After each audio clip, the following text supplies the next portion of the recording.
just want to try to make them work. And, and Keegan tried his best, Keegan tried his best to make them work, and our team was there to help support him. So a heck of a job by him throughout the course of the game.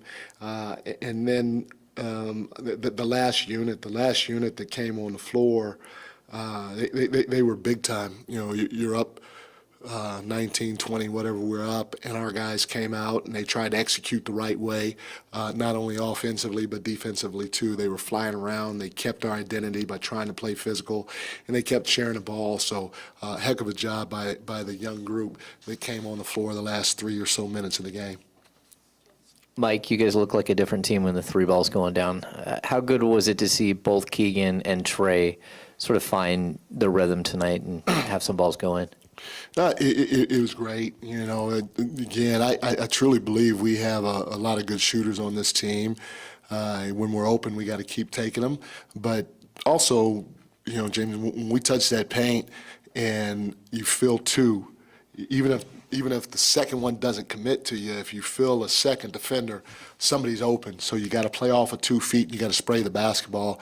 And I thought our guys did a good job of that. And, we got a lot of shots that resulted in, set shots that you practice a lot of, especially in that second half tonight, because our guys went in the paint, played off of 2 feet, and sprayed it when they felt that second defender was coming. So it does not surprise me at all.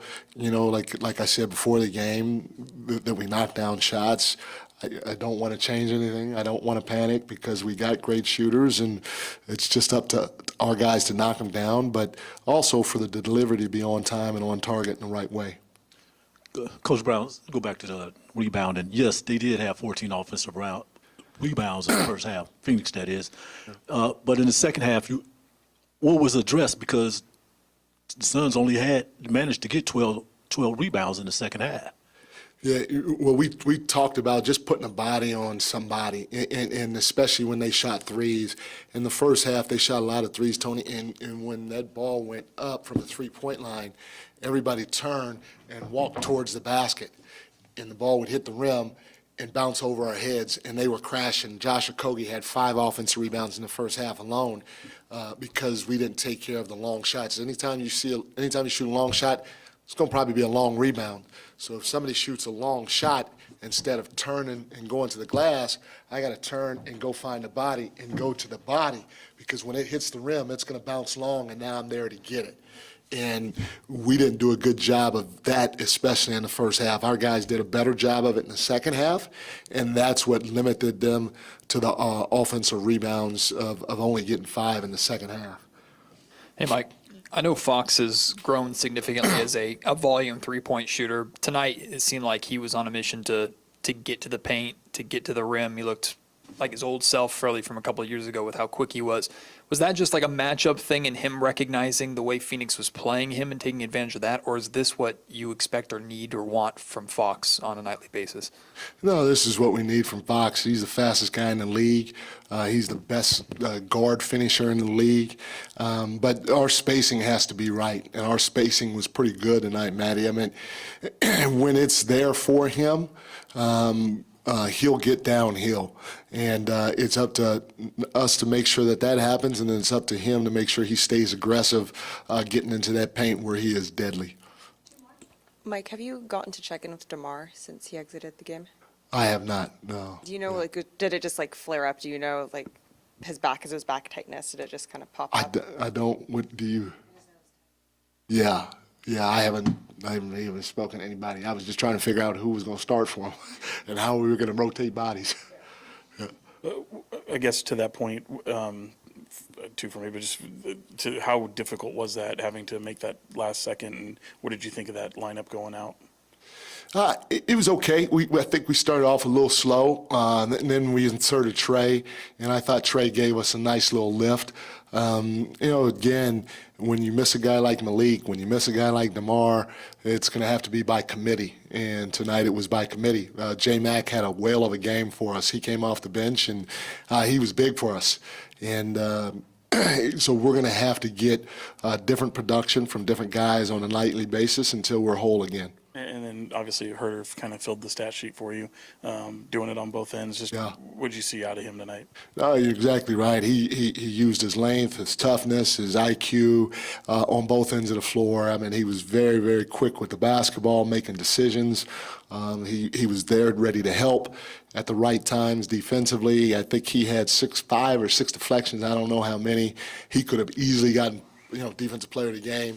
But he had a big time game for us on both ends, like you said. And again, it's going to be by committee, and so we're going to need him to step up, just like everybody else, just to give us a little bit more. Thanks, everyone. Thanks, Coach. Thank you, guys. We're going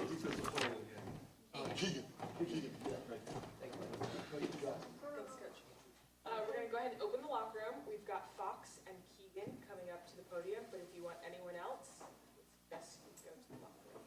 Thanks.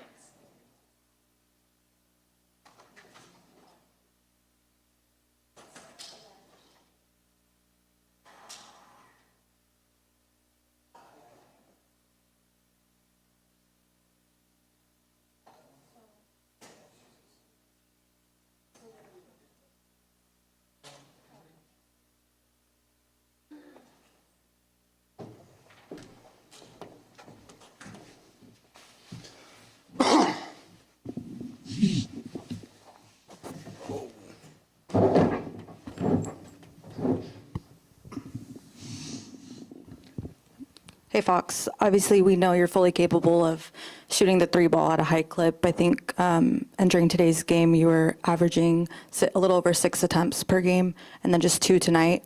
Was that kind of just a matchup thing? Was it a feel? And obviously, you're still efficient inside the arc, but can you just explain that a little bit? Just the emphasis on getting to the paint, I think. One was off the dribble, one was a catch and shoot, but other than that, pretty much trying to touch the paint. And I think whenever we're able to touch the paint and get open looks, I think we're a better shooting team. So pretty much just put an emphasis on that. Luke talked to me about it, and I'm just trying to be able to execute that, get teammates open looks, get to the free throw line, whatever it may be. DeAaron, much better night for the team shooting the 3. How much just does that help open up the offense and make you guys kind of click the way you're supposed to? It feels good, but like I said, I feel like it starts with us getting to the paint. Obviously, when Debo's in the game, he's getting into the post. They have to help. Domas getting downhill or being in the post, and they have to double or help. And then me being able to get downhill, Kev getting downhill. I think that opened up a lot of open looks, and I think that's why we shot a better percentage from 3. So I think it kind of starts there.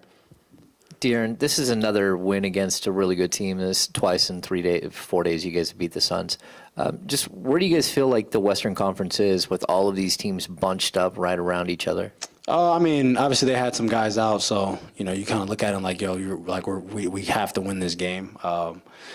But I mean, you pretty much go into every single game like that. Like I think Minnesota just lost to Portland twice, and if you're looking at them, you're like, we're supposed to win this game.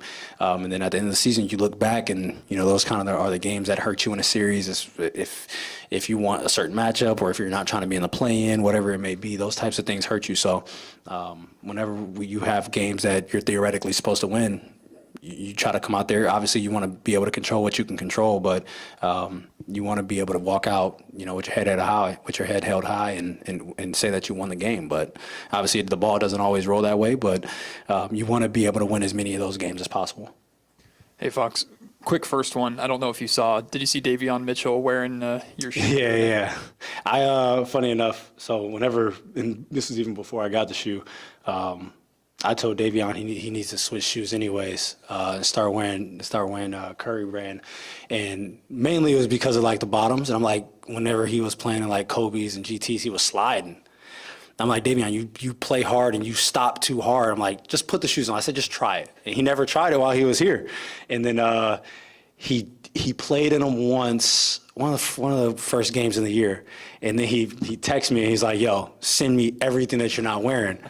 So all right, so Miggy boxes up everything that's like not PEs, and then he started wearing them, and then obviously I got my shoes, so he got a pair of those. But he loves the product, and I like I told y'all before, and I'm like, bro, I'm not lying because I signed to the brand. I'm like, there's a reason that I signed to it, and I'm glad he's doing it for sure. Awesome. Doug Christie has shared with us before, he feels like the ball has energy. He talks about that a lot. And it seemed like even before the shots were falling tonight, the ball was zipping around and moving around a lot. Is it something noticeably different tonight with the ball movement? I know you talked about like the sprays and everything, but what was different about the energy with coming out of the gate with you guys tonight? Like I said before, I think it's the way that we touch the paint. I think getting 2 feet into the paint and then you spray. Sometimes it might not be that person that takes a shot, but now the defense is in rotation, and it could be, you know, swing, someone else touches the paint, swing, shot. You know, whenever we're playing, we're not playing to get the assist. If that person has a shot, they take it. If they don't, they move it on, and you keep the defense in constant rotation. And I think that's when you start to get open looks. And I mean, obviously, everybody knows it's much easier to stand there, catch the ball and shoot than it is to obviously have to run off a screen or have to do it by yourself off the dribble. So if we're able to do that, if we're able to create advantages and then play off of that, I feel like, you know, it makes those shots much easier.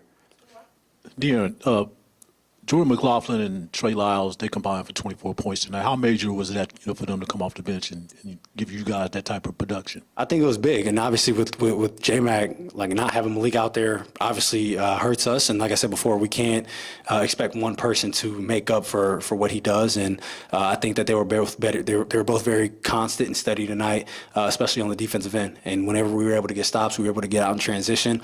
And like I said before, whenever the ball's touching the paint, obviously Trey beats bigs down the court. He pops a lot for us. J-Max is getting downhill. I think they were both huge for us tonight. DeAaron, obviously over here Friday, in-season tournament game for you guys.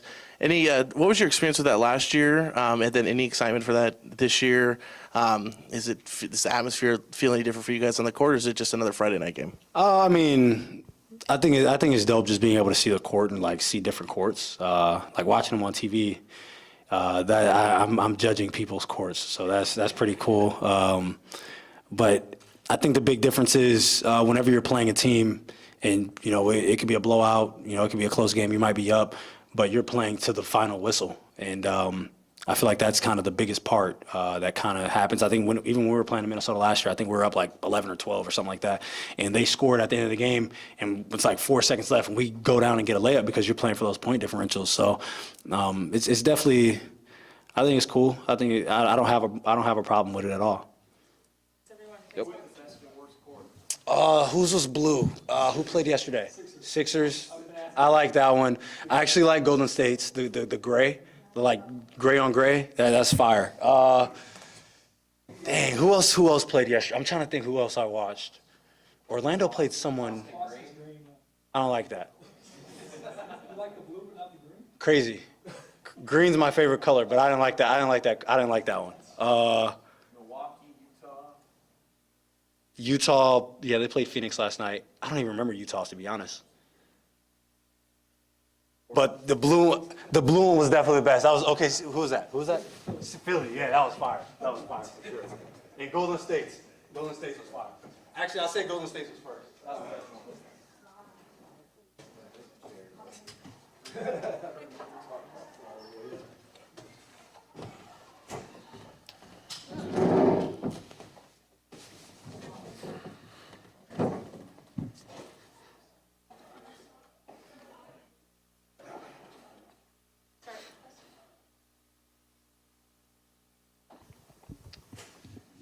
Keegan, just how much can a night like this, when you guys, you know, shoot the ball the way you did, number one, how much just does that kind of supercharge this offense, and how much confidence does that give, and how important is that for you guys as shooters? Yeah, any night like this gives us a lot of confidence, especially, I mean, we didn't get off to a great start at all shooting the ball this year, so to have things fall in place tonight, especially after a rough game in San Antonio, it's a good feeling, and hopefully we can carry on the momentum. Keegan, you did get off to a rough start shooting so far this year. What do you make of it? Is there anything that you're doing different? You think maybe bulking up a little bit, change your body a little bit, or is it just one of those rough stretches? Just a rough stretch. I mean, everything feels fine. Like I'm doing the same thing I do every year. I get a lot of reps up every day and things like that. So just a matter of the ball going in the basket, and clearly it hasn't really gone in the basket early on. So I'm not really stressing about it. Keegan, you've been challenged a lot by coach to do more outside of just shooting the basketball, but so has Kevin. And this is his third straight game with 3 steals. He's been deflecting the ball a lot, grabbing rebounds, dishing assists. Just what have you seen from him and the initiative that he's taken outside of just shooting the basketball? I think the biggest thing for him is off the ball, he's been really active with his hands and things like that in the passing lanes. On the weak side, he's been really good. And that, I feel like, has kind of translated to him having better offense and just kind of uplifting him in a way. So he's been really big, I think, in that aspect the last couple of games, and it's been really noticeable. Thanks, Keegan.